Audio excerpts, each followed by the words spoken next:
afternoon. Welcome to the news on the hour on Leadership Television. My name is Winifred Ugbebo.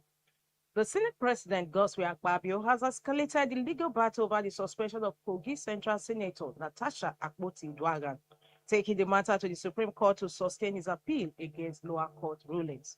Court documents obtained on Thursday show that Akpabio filed an application to regularize and continue his challenge of decisions from the Federal High Court and the Court of Appeal.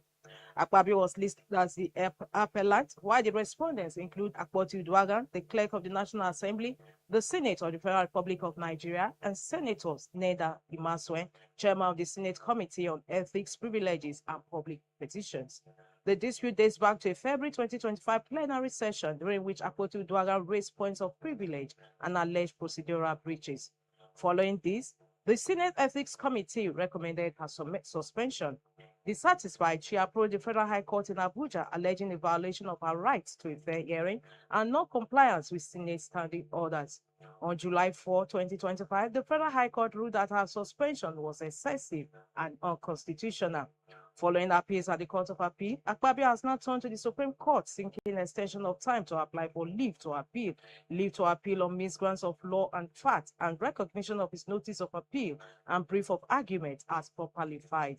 Akpabio argued that the Senate acted within its powers under Section 60 of the 1999 Constitution, which allows the National Assembly to regulate its internal procedures.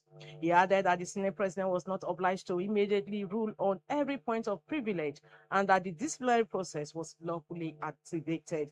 Akpoti Uduaghan, however, insists that suspension was unlawful, carried out without a fair hearing, and violated Senate rules. Her lawyers have been formally served with the Supreme Court processes. The case also involves a blatant contempt issue arising from a social media post by Akpoti Uduaghan while the suit was pending. The Federal High Court had fined her and ordered a public apology, a decision she has also appealed. Legal analysts say the Supreme Court ruling could set an important precedent on the limits of legislative discipline and the scope of judicial intervention in internal parliamentary matters. This development comes just 2 weeks after Akpabio announced that he would withdraw pending court cases against political adversaries. And that concludes the news on the Hour on Leadership Television. For more, log in to www.leadership.ng and don't forget to follow us on all our social media handles. Thanks for joining us. Thank you for watching. For sponsorship and advert placements, please contact 080-3688-6158. Last Word Leadership Podcast Studio. You have the last word.